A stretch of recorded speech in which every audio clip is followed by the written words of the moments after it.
Le Grand Dialogue. Sigi Kafoba. Edouani Wamakaran. Le Grand Dialogue, l'émission de débat du studio Tamani sur votre radio. Chenni Beri. Halud Mauni. Chenni Beri. Sigi Kafoba. Le Grand Dialogue. Projet de loi sur l'harmonisation des grilles salariales, les enseignants décident-ils de prendre l'année en otage? C'est le thème du Grand Dialogue d'aujourd'hui. Et pour en parler, nous avons M. Ousmane Almoudou du syndicat signataire des enseignants du 15 octobre. Nous avons M. Daouda Sako de l'association des parents d'élèves et M. Boubacar Garba Koulibaly, membre de l'association des élèves et étudiants du Mali. Moi, je suis Mariam Koulibaly. Installez-vous, c'est maintenant. Le Grand Dialogue. Le Conseil des ministres a adopté il y a de cela une semaine un projet de loi portant harmonisation de la grille salariale de tous les fonctionnaires au service de l'État. Cela après plusieurs grèves de l'Union nationale des travailleurs du Mali. Pour les responsables du syndicat de l'éducation signataire du 15 octobre 2016, ce projet de loi va remettre en cause l'article 39, même si du côté de l'Union nationale des travailleurs du Mali, c'est un acquis. Comment le gouvernement compte s'y prendre? Quelle alternative pour les enseignants? Avant d'entrer dans le vif du sujet, nous allons écouter un reportage de Khalifa Goïta sur la question. Devant les syndicats d'enseignants, le Premier ministre a expliqué que ce projet de loi a été motivé par le souci de justice sociale et d'équité. Nous sommes arrivés à la conclusion qu'effectivement aussi longtemps que les citoyens n'ont pas le sentiment qu'il y a la justice sociale, le traitement équitable des citoyens, il y aura toujours des frustrations. Votre syndicat est un élément essentiel des forces du changement. Après le changement de régime, le premier élément qui a montré que le changement a eu lieu, c'est l'engagement des nouvelles autorités d'appliquer l'article 39. Pour les responsables des syndicats de l'éducation, ce projet de loi va remettre en cause l'article 39. Ainsi, pour montrer leur mécontentement, ils ont décidé de retenir les notes des élèves, nous dit Ousmane Almoudou Touré, porte-parole de la synergie des syndicats du 15 octobre 2016. Nous pensons que c'est de la malice et c'est du jeu, quoi. Non, nous on ne craint rien. Le gouvernement a décidé de faire un choix. Le choix, c'est peut-être de brimer ou de mépriser les enseignants. Déjà, la première mesure hier, c'est de demander à tous nos collègues de retenir les notes qu'ils ont à leur possession. Tout ce qui est examen, évalués sont anticipés, les allons le boycotter. Du côté de l'Union nationale des travailleurs du Mali, c'est une satisfaction mesurée après l'adoption de ce projet de loi. Moustapha Guité, secrétaire aux revendications de l'UNTM. Un syndicaliste averti, on ne criera pas victoire, mais on dira qu'il y a eu vraiment des avancées très considérables. Il y a les autres points de revendication que nous allons suivre. Si le gouvernement continue sur cette lancée, je crois qu'il n'y aura pas de difficulté. En attendant un compromis entre les enseignants et le gouvernement, des observateurs craignent déjà de nouvelles perturbations de l'année académique. Alors, vous venez d'écouter les reportages de Khalifa Goïta sur la question. D'ores et déjà, avant d'entrer dans le vif du sujet, M.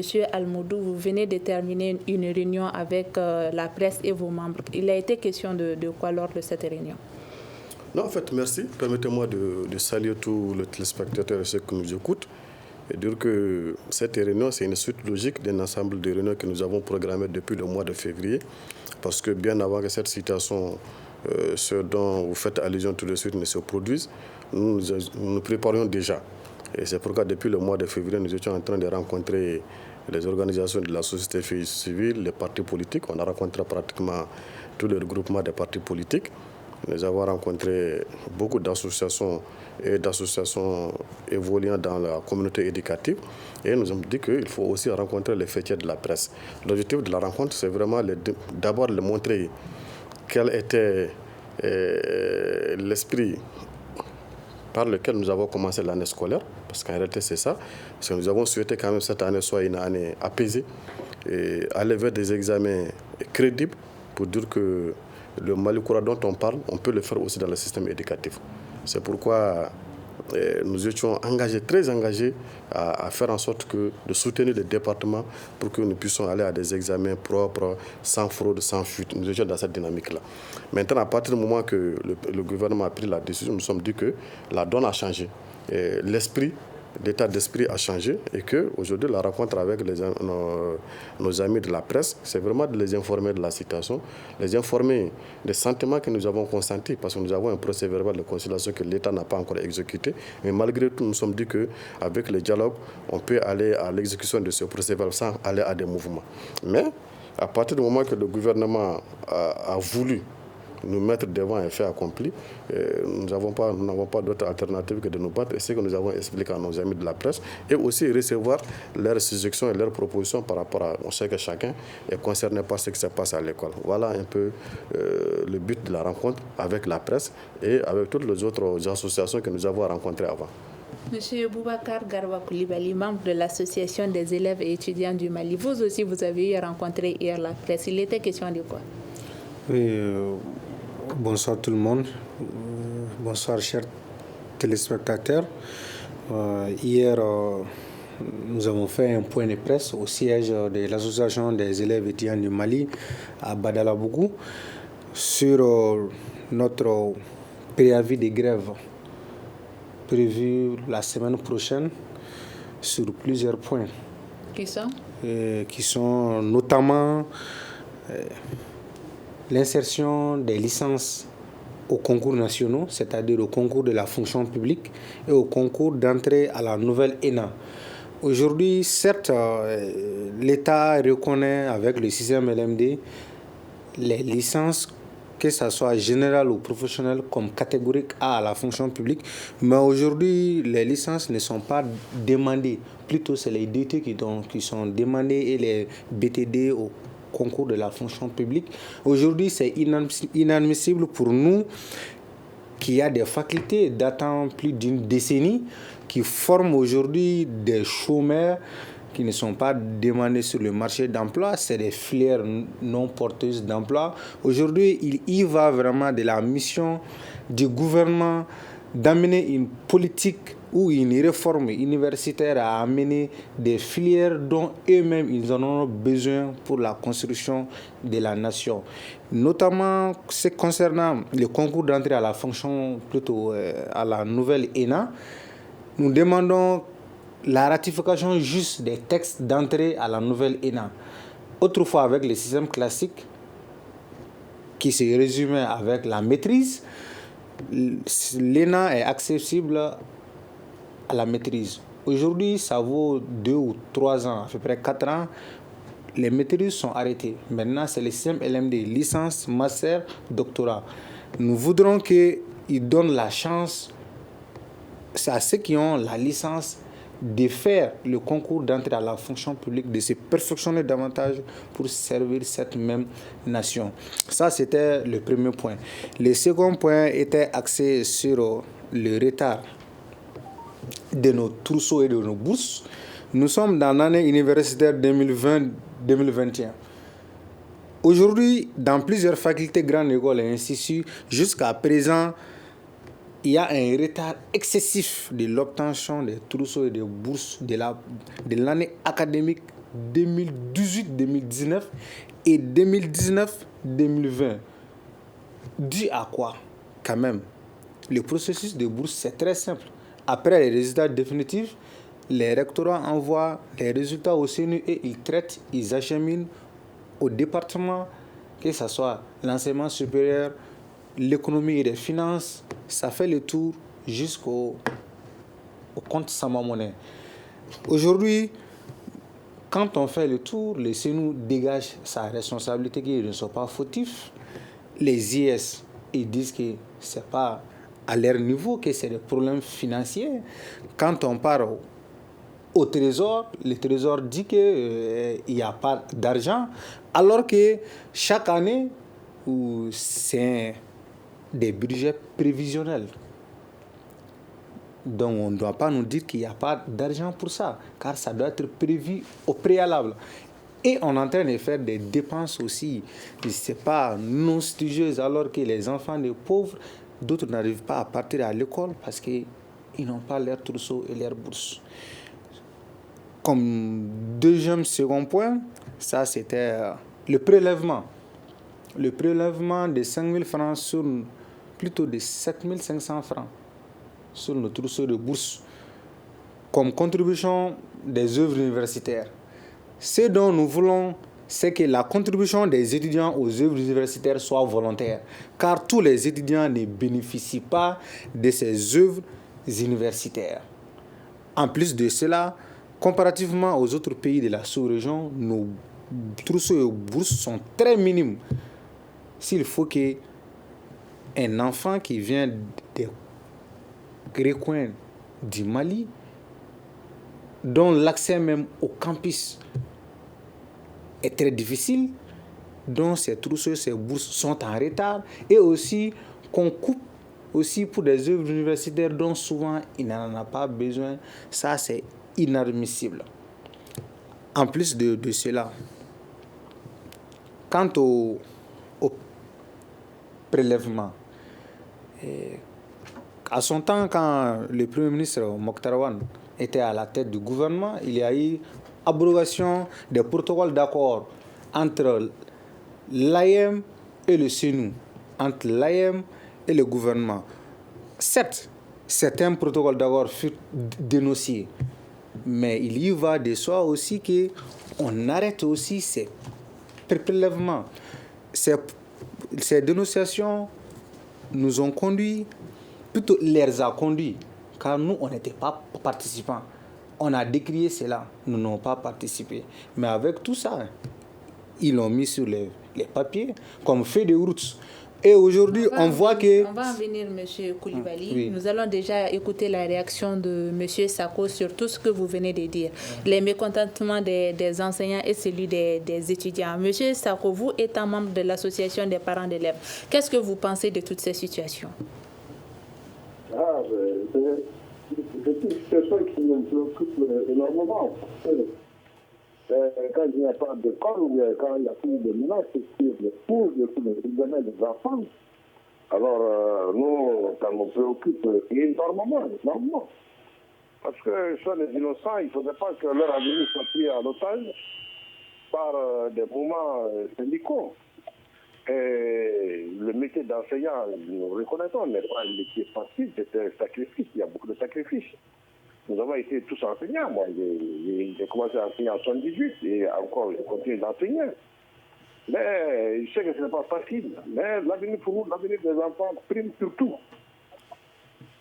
Surtout, que ce soit article 39 ou autre, vraiment, je crois que l'avenir des enfants, c'est l'avenir du pays, c'est l'avenir de nous tous. Donc, on doit tous y contribuer. Et toute menace sur l'école, toute menace sur les examens, nous, en réalité, ça nous préoccupe en tant que parents d'élèves. Alors, M. Almoudou, vous qui êtes membre du syndicat des enseignants signataires du 15 octobre, la grande question, c'est de savoir maintenant en quoi l'harmonisation des grilles salariales dérange-t-il les enseignants? Vous savez, la revendication telle que formulée d'abord à l'initial par l'INTEM parle d'harmonisation des grilles. Mais quand vous regardez la finalité, le résultat, il parle de grilles unifiées. C'est des synonymes, mais dans l'explication, il y a des nuances et il y a des malices derrière tout ça. Et vous savez, le syndicat de l'éducation, je salue d'abord le professeur Sako, c'est un doyen avec lequel on a travaillé pendant des moments, mais je vais revenir à sa préoccupation aussi. C'est que le syndicat de l'éducation, nous avons fait une lutte qui nous a mené pendant 4-5 ans de lutte pour avoir un statut. Ce statut-là dispose d'un certain nombre d'articles qui, pratiquement, il y a beaucoup d'articles qui ont un lien avec le statut général. Et parmi ceux que tout le monde retient, c'est l'article 39, qui dit que toute majoration de rémunération des fonctionnaires relevant du statut général s'applique de plein droit au personnel enseignant, de l'enseignement secondaire, de l'enseignement, etc. Aujourd'hui, la grille telle que proposée, telle qu'elle est réclamée par nos amis, nos camarades de l'INTEM, c'est de relever le statut général, qui aujourd'hui est à 1200 comme plafond, et relever le statut général pour l'amener à 1382. 1382, c'est le plafond du statut du personnel enseignant. Et j'en profite maintenant pour ramener tout le monde, toutes les grilles qui sont inférieures à ça, on va les faire remonter pour les amener au niveau des enseignants. Ça veut dire que toutes les grilles qui sont inférieures vont bénéficier d'une augmentation. Mais c'est les enseignants qui vont rester à leur position actuelle. C'est les enseignants qui ne vont pas bouger. Donc si les enseignants ne bougent pas, ça veut dire que l'article 39 n'est pas appliqué. Parce que l'augmentation de 1200 à 1382, c'est une augmentation de 15,17% que l'État vient d'accorder au statut général. Et si c'est ça, c'est ces 15% qui doit être appliqué aux enseignants. Si ce n'est pas fait, ça veut dire qu'on remet en cause le statut des enseignants, l'article 39. Donc ça veut dire que l'harmonisation va bénéficier. L'article 39. L'harmonisation va faire bénéficier effectivement un certain nombre de travailleurs et nous sommes ravis parce que ce sont des parents qui vont en bénéficier. Mais tel que conçu, c'est comme si les perdants dans cette histoire-là, c'est les enseignants. Et c'est fait de façon délibérée et c'est fait à de dessein. Nous avons posé la question en son temps au ministre Aruna Touré, quand il était ministre du Travail et de la Fonction publique, pourquoi 1382 ? Dans tous les chiffres du monde, ils n'ont pas trouvé un autre chiffre que 1382. Pourquoi ? Parce que 1382, quand même, c'est le plafond des enseignants. Pourquoi ça ? Il dit que c'est tombé sur nous, comme si c'est un jeu de hasard. Donc c'est pour dire que nous sommes contre, parce que d'abord, on ne gagne rien là-dedans, l'augmentation telle qu'elle est faite, et ensuite, l'article 39 sera complètement enterré parce que tant que l'article n'agit pas, il n'a pas d'effet. Il n'a pas d'effet. Vous avez annoncé des mesures comme quoi... Je voudrais préciser qu'on a rappelé ça à tout le monde, même au Premier ministre, quand dans les mêmes discours que vous avez joué tout de suite, il est parti, et dit que l'article 39 ne sera pas abrogé. Nous lui avons dit que les enseignants du Mali ne sont pas attachés à l'article 39 parce que pour sa beauté, ou bien pour le fétichisme de ces chiffres. Nous sommes attachés à l'article 39 parce que chaque fois qu'il y a une augmentation sur le statut général, ça permet d'apporter quelque chose aux enseignants du Mali. Et ça, il faut que les gens le comprennent parce que l'article 39 a une longue histoire. Une longue histoire, vous permettez de rappeler 2 points. Le premier, c'est que la première revendication des enseignants, c'est d'aligner les salaires des enseignants du Mali sur ceux de l'UEMOA. L'État, aujourd'hui, si vous prenez les 8 pays de l'UEMOA, peut-être les pays avec lesquels on peut se comparer, c'est le Burkina et le Niger, qui sont mieux payés que nous. Ne parlons pas de la Côte d'Ivoire, ne parlons pas du Sénégal. Donc, nous avons dit qu'il faut nous aligner nos salaires sur ça. L'État n'était pas en disposition, ou non, en raison de la mauvaise volonté, n'ont pas voulu accéder à ça. Et nous avons dit, il faut, ensemble, nous avons discuté sur le statut et nous avons dit que l'article 30 permettra effectivement non seulement de combler un peu, on ne va pas atteindre nos amis de la sous-région, mais ça permet de combler un peu le vide. Mais aussi éviter le mouvement au sein de l'école. Parce que chaque fois qu'il y a une augmentation du statut général, forcément, les enseignants vont en demander. Donc pour qu'il y ait ce parallélisme, chaque fois qu'il y a ici, il faut donner pour éviter le mouvement, il y a certaines... Mais aujourd'hui, je pense que les autorités, le gouvernement qui vient d'arriver, s'en moquent. Arrêtez, c'est ça le mot de ce qui deviendra de l'année scolaire, de ce qui deviendra du déroulement normal de l'année scolaire. Ils ont pris une décision sans consulter personne. Les syndicats n'ont pas d'autre alternative que de se battre pour ça. Quand vous parlez de vous battre, qu'est-ce que vous allez faire? Dans les reportages, on a entendu que vous allez bloquer les notes des examens. Qu'est-ce que vous allez faire d'autre?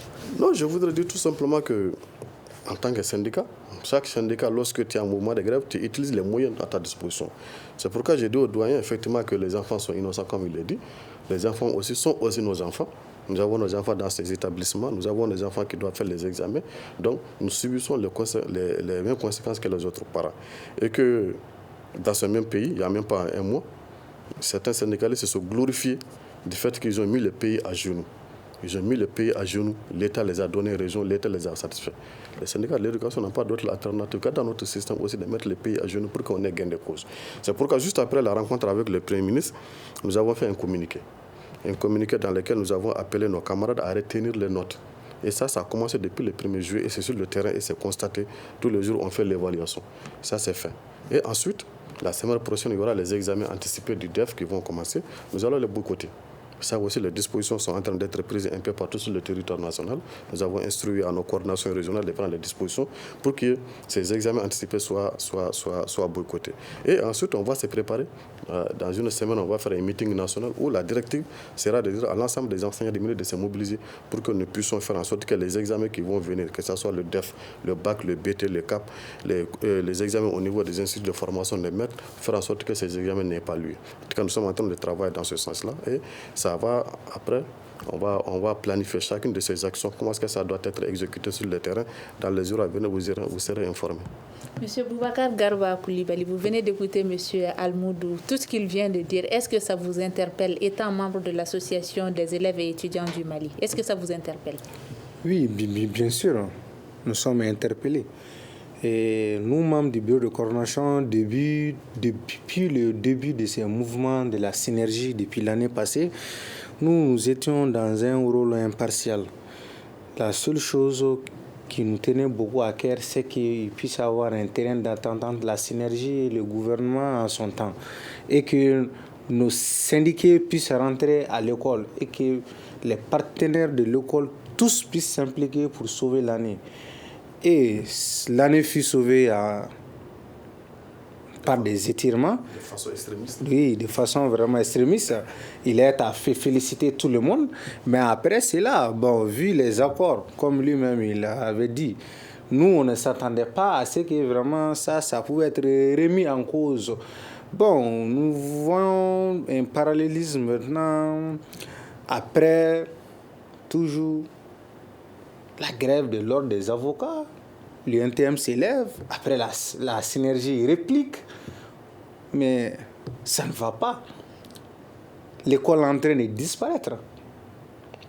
Et ça va amener le chaos. Et moi, je pense que tous ces problèmes sont liés aussi à la non-responsabilisation de l'État. L'État doit s'impliquer pour trouver des solutions idoines face à tout ça. Il ne s'agit pas vraiment d'augmenter partout. S'ils ont accepté de donner vraiment un statut pas particulier, qu'ils fassent application. Ce que nous demandons aussi aux enseignants, ça c'est vraiment de penser à l'avenir de ces pauvres enfants. Boycotter les examens, faire des mouvements aujourd'hui, surtout dans une transition pareille, ça ne va que nous conduire au chaos.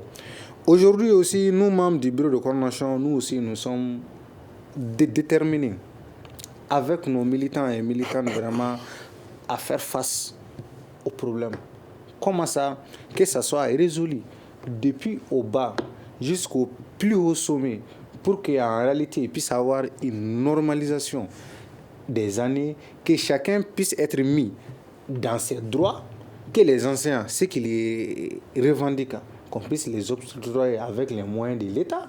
Ce que nous demandons, les études avec les moyens, car il n'y a pas d'école sans les élèves étudiants. Quand les élèves étudiants sont en classe, il faut qu'ils soient enseignés par d'autres personnes. Et aujourd'hui, malheureusement, cette éducation même n'est même pas dans toutes les régions du Mali, due à l'insécurité. Et cette année, nous entrons d'acheminer vraiment dans des périodes vraiment d'hivernage, dont l'accès à l'école même n'est pas facile. Et quand ces examens seront boycottés, ça va prendre plus de lenteur. Ça sera année de retard sur année de retard. Aujourd'hui, je me demande même, est-ce qu'il pourra avoir examen national sur toute l'étendue du territoire? Mais à cœur vaillant, rien n'est impossible. Avec le dialogue, les bonnes volontés, l'implication de tous les partenaires de l'école, je pense que nous pouvons trouver gain de cause. Et nous aussi, ça c'est au niveau vraiment fondamental et secondaire. Au niveau supérieur aussi, ça fait des années, le bureau de coordination ne grève plus. Ce silence aussi, c'était un silence sage, pas vraiment un silence de neutralité et consort. Car nous sommes un nouveau bureau qui est dans une optique de redorer d'abord l'image de l'AM et vraiment d'essayer de remonter la pente de l'école malienne. Ce nouveau bureau de coordination, à travers l'élaboration d'un plan d'action qui fut déposé à la présidence, à la primature, dont le Premier ministre aussi nous a accueillis, nous l'avons fait part de nos cahiers de charges. Les enseignants on est parti les voir jusqu'à leur siège. Le monsieur, il était lui-même présent ces jours, il présidait la cérémonie. Nous avons démarché nos pairs, l'association des parents d'élèves, les 2 ministères en charge de l'éducation, juste pour vous montrer que nous ne dormons pas. Et nous aussi, ça va arriver à un point aussi, nous allons sortir avec nos moyens aussi, pour qu'en réalité, toute cette histoire puisse être résolue définitivement. Alors, M. Daouda Sako, vous de l'association des parents d'élèves, vous venez d'écouter M. Almoudou qui parle de rétention de notes et même de blocage des examens annoncés par les autorités. Qu'est-ce que vous pensez de cette situation? À qui la faute est réellement? Je crois que les responsabilités sont partagées. Il n'est pas retenir les notes ou bien empêcher les examens de se dérouler, mais c'est toujours une mauvaise passe pour le système scolaire malien. Et déjà, il y a près d'une dizaine d'années, l'école malienne connaît des soubresauts. À pareil moment, normalement, les enfants devraient être à la maison pour les vacances. Si encore on est en pleine année scolaire, en plein hivernage, avec tout ce que cela a comme incommodité pour le déplacement pour les cours, l'accès aux écoles, l'accès aux centres, avec l'hivernage, je crois que l'insécurité qui est là aussi, qui coupe les 2/3 du pays. Alors, je crois que vraiment on a suffisamment de problèmes. Et c'est dans le dialogue et dans la cohésion, vraiment que devraient prendre nos efforts, aussi bien des syndicats que des étudiants, que des parents d'élèves. Parce que sans cette cohésion, sans ce dialogue, et tendre vers ce qui est fondamental pour le développement du pays, pour la cohésion du pays, je crois que c'est faire une mauvaise route. On ne peut pas ne pas être sensible à la situation du pays actuellement. Ce n'est pas possible. Dans un pays où l'école ne marche pas, normalement, tu n'as même pas droit à d'aide. Ça veut dire que toi, tu as renoncé au développement. Dans un pays où il n'y a pas d'école, mais c'est une école c'est un pays qui a encore de disparition. Mais c'est sûr. Où les politiciens disent, et tout le monde dit, l'école c'est la finalité de la nation. Mais moi, je dis que ce n'est pas vrai. Aucun de ces grands politiciens n'a étudié dans une école qui se trouve dans notre État, dans l'État où se trouve dans une école. Et nous fermons l'œil dessus. Une école qui ne doit même pas être appelée école. Projet de loi sur l'harmonisation des grilles salariales, les enseignants décident-ils de prendre l'année en otage? Alors, M. Almoudou, vous venez d'écouter M. Sako, il met les responsabilités à plusieurs niveaux. Mais pourquoi vous ne restez pas en classe et revendiquez vos droits en même temps, vu le chronogramme de cette année scolaire? Vous savez, il y a 2 choses. La première chose, d'abord, l'intitulé même de l'émission, est-ce que les enseignants décident de prendre l'année en otage? Ce n'est pas les enseignants qui prennent l'année en otage. Moi, je dirais que c'est le gouvernement du Mali qui a décidé de prendre l'année scolaire en otage. Avant son arrivée, avant l'arrivée de ce gouvernement-là, l'année était en train d'aller suivre son processus normal. C'est à partir du 1er juillet que le gouvernement Choguel Maïga a décidé de prendre l'année scolaire en otage. Donc, ce n'est pas les enseignants. 2, et le doyen Sako parlait tout de suite du fait que nous sommes pratiquement en période hivernale et que les enfants sont encore en classe. Ça, c'est parce que les syndicats ont insisté. Vous savez, quand on a fixé la rentrée, la première date qui a été reportée par le gouvernement en raison de la Covid, ils ont fixé la date du 25 janvier. Nous avons écrit, les syndicats de l'éducation, nous avons écrit au département de l'éducation pour leur dire de tout faire pour que cette date-là soit maintenue. Parce que nous étions convaincus que si on reportait cette date-là, c'était fini pour l'année scolaire. Et ensuite, la dernière chose, c'est que pourquoi ne pas rester en classe et revendiquer? Je pense que c'est des mots. D'ailleurs, nos camarades de l'AYAM, quand nous ont rencontrés, nous ont fait la proposition. Effectivement, on les salue pour cette démarche. Juste après la mise en place du bureau, ils ont souhaité nous rencontrer. Et nous aussi, après, on a demandé une rencontre avec eux pour les expliquer effectivement ce qui vient de nous arriver. Donc, c'est des discours qu'à un moment donné, tout le monde chante ça, mais ça ne donne pas de problème. Parce que le gouvernement du Mali, en tout cas en ce qui concerne les enseignants, Quand vous restez en classe, tant que les enfants sont à l'école, le reste là, ça ne dit rien. Ils ne vous écoutent même pas. Ils discutent avec vous, ils échangent avec vous lorsque vous êtes en mouvement de grève, lorsque les enfants sont à la maison. Si vous restez dans les classes et discutez, ils ne vous écoutent même pas. Même si vous envoyez des correspondants, nous on a combien de correspondances déposées au département de l'éducation. Jusqu'à présent, on n'a pas de réponse. Nous, si on avait écouté nos militants, le peu de temps qu'on a fait de façon normale à l'école, on n'allait pas le faire. Parce qu'il y a des points de revendication, un procès verbal de conciliation sur lequel aujourd'hui le gouvernement n'a pas encore exécuté des points. Et ça concerne des enseignants qui ont leur carrière, qui sont liés à ça. Mais nous avons dit à nos militants de laisser tout ça. On va dans le dialogue, dans la discussion, on va trouver des solutions à ça. Faites en sorte que notre option d'aller vers une année apaisée cette année puisse être une réalité. Malheureusement, le gouvernement 2 de la transition en a décidé autrement. Donc aujourd'hui, les syndicats de l'éducation ne sont plus dans cette disposition de dire que nous allons rester en classe et revendiquer. Et si les autres mettre le pays à genoux pour avoir gain de cause, pourquoi pas les enseignants? Pourquoi à chaque fois, c'est lorsqu'il s'agit des enseignants qu'on parle des difficultés du pays?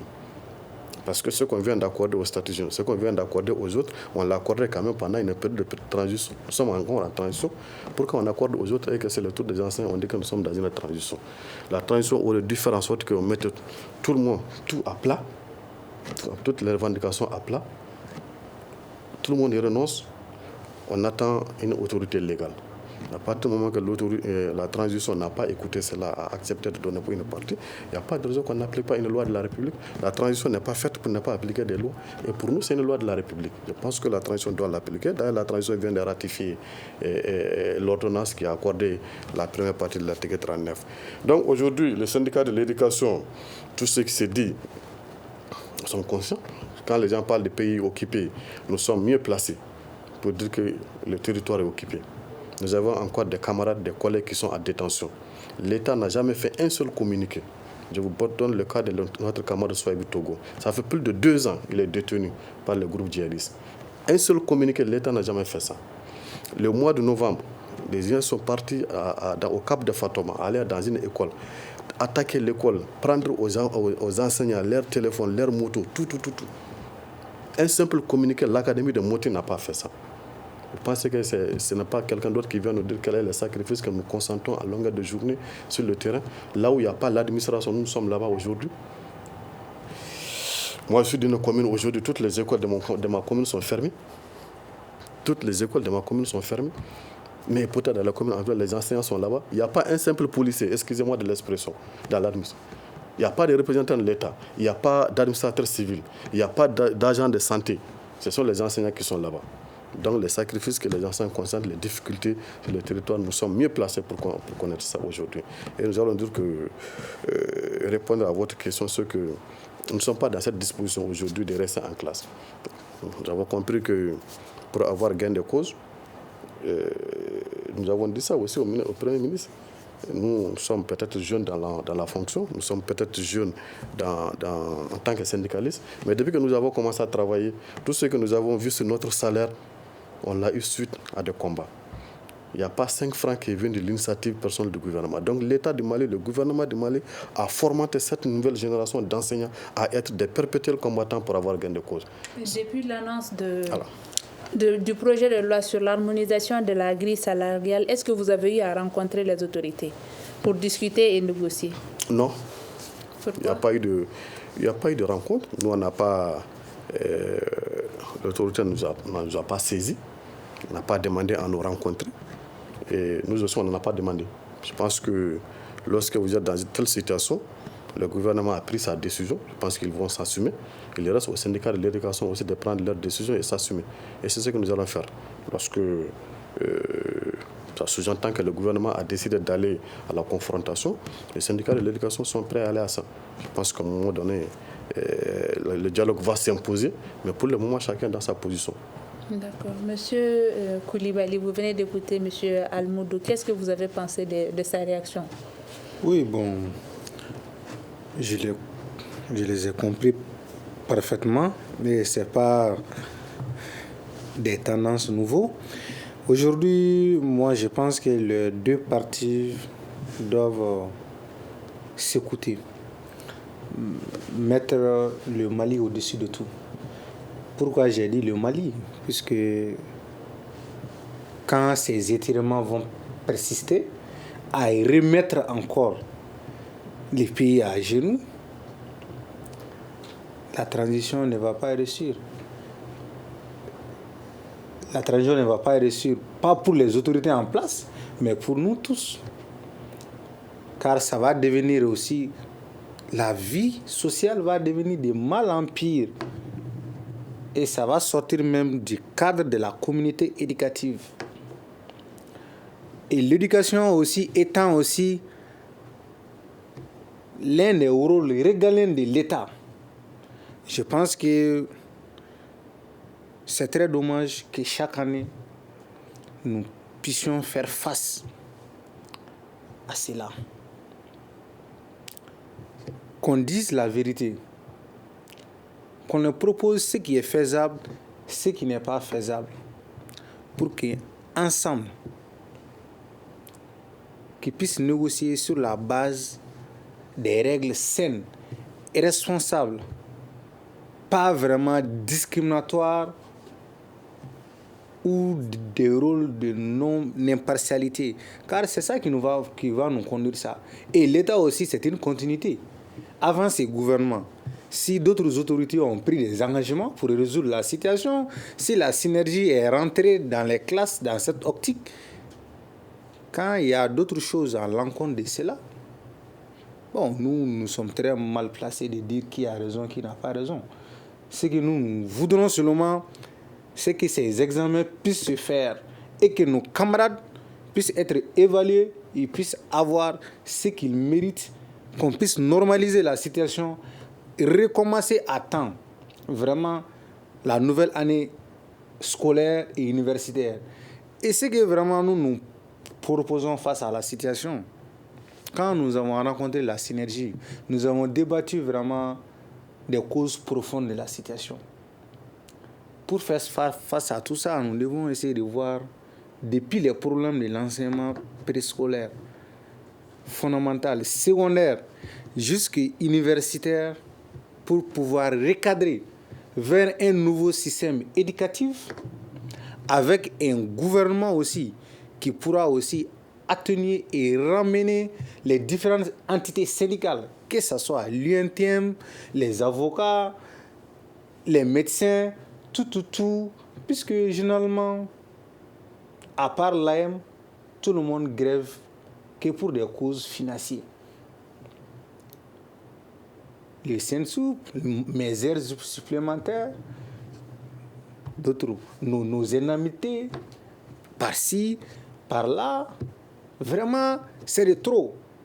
Et aujourd'hui, quand nous sortons seulement, même on veut étudier, il y a d'autres aussi qui, sans chercher à comprendre, qui vont se prendre à nous et regarder les dehors, donc, ils ne veulent pas étudier. On ne prend pas en cause réellement les enfants qui sont dans les écoles, on ne prend pas en compte ces enfants-là. Oui, non. Leurs avenirs sont en otage. Aujourd'hui, nous devons vraiment sortir de toute cette optique-là. Ramener vraiment un nouveau système éducatif avec ces mêmes enseignants, car eux-mêmes, ils demandent ça. Car aussi, le système conduit aussi à des problèmes. Et un problème a toujours une solution. Et aussi, que ce soit les grilles salariales et autres, il y va aussi de l'intérêt du département de la fonction publique de réguler vraiment ces cas de la plus belle manière pour que chacun puisse être mis dans ses droits, que nous aussi, qu'on ne nous oublie pas, qu'on ait aussi à temps nos trousseaux et nos bourses aussi, qui nous permettent en réalité aussi d'aller à l'école. D'aller à l'école. Monsieur Sabo, vous de l'association des parents d'élèves, est-ce que vous avez tenté une médiation entre les enseignants et les responsables scolaires? Bon. En réalité, le courant n'a jamais été interrompu entre les enseignants et les parents d'élèves. Non, je demande entre les enseignants et les autorités, tenter une médiation entre les deux parties. pour pouvoir sortir de cette situation? Bon, c'est pas encore peut-être réalisé, mais il n'est pas interdit parce qu'on a toujours fait et on a toujours réussi à mettre en rapport les syndicats et l'administration. Nous sommes toujours conseillers de l'administration pour ce genre de problème. Et pour cette harmonisation des grilles, je vous dis, ça ne tente pas d'aujourd'hui. Je me rappelle, il y a eu une rencontre au table du Premier ministre Boubou Cissé avec la société civile. Et ce problème est revenu sur la table. C'est le même problème. On dit non, mais l'article 39 pose problème. Et au niveau de l'enseignement supérieur, c'est l'article 36. Et le même jour, Baba Akim m'a dit qu'il a sur la table une revendication de la police pour le même article, mais peut-être avec un autre numéro. La santé aussi a cette même situation.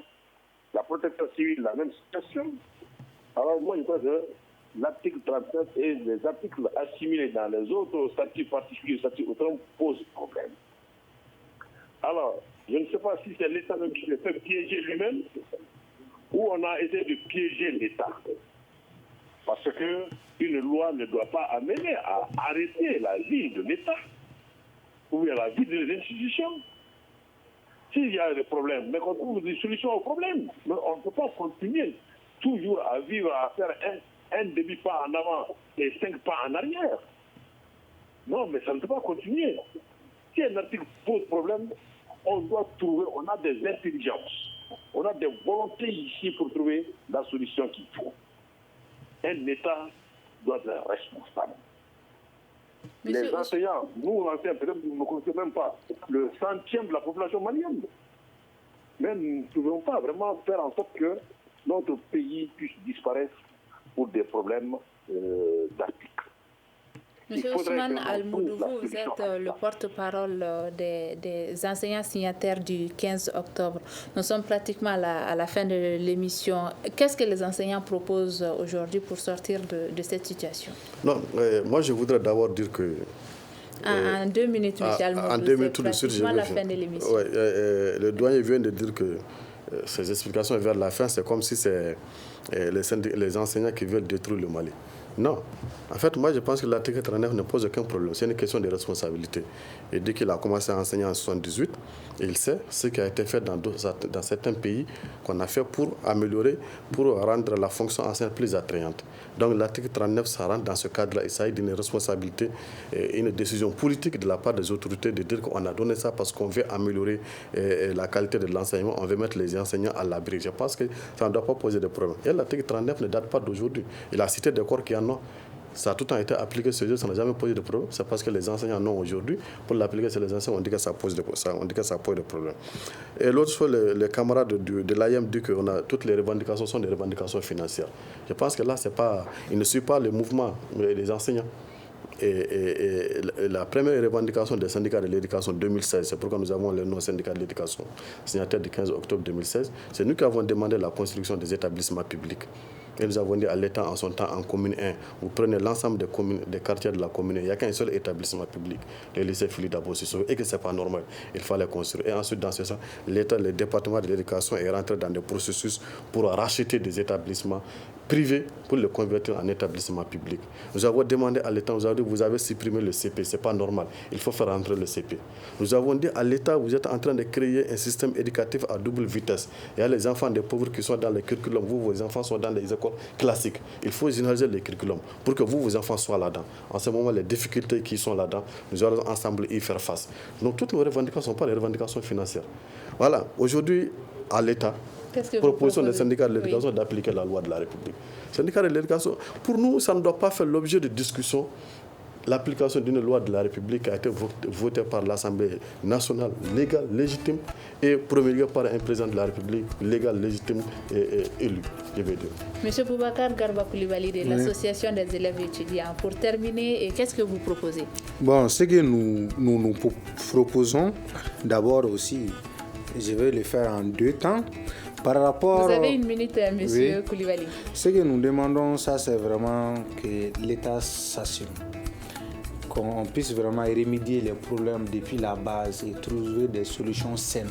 Et aussi, face à nous, nos revendications, vraiment que, comme le Premier ministre l'a dit, comme axe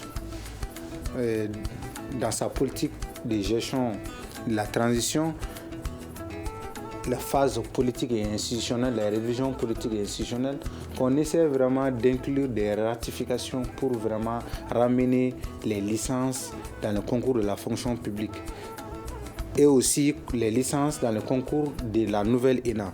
Nos prélèvements illicites, qu'on les arrête, qu'on donne nos bourses et nos trousseaux à temps et que leurs propres feuilles de route qu'ils ont vraiment met sur les feuilles, qu'ils puissent aussi les parachever intégralement sans affinité. Monsieur Sako, pour conclure, qu'est-ce que vous proposez? Monsieur Sako, qu'est-ce que vous proposez pour conclure? Quelles sont vos solutions pour sortir de ce climat? Bon, moi, je crois que vraiment le dialogue est toujours nécessaire entre les syndicats et le gouvernement. Et dans ces dialogues, il faut toujours laisser quelque part pour obtenir Merci beaucoup, Monsieur Sako. Il faut faire des concessions. On peut faire des concessions quand on négocie. Merci beaucoup, Monsieur Sako. Vous aviez une minute. C'est la fin de cette émission. Merci à vous de l'avoir suivi. Le thème était projet de loi sur l'harmonisation des grilles salariales. Les enseignants décident-ils de prendre l'année en otage?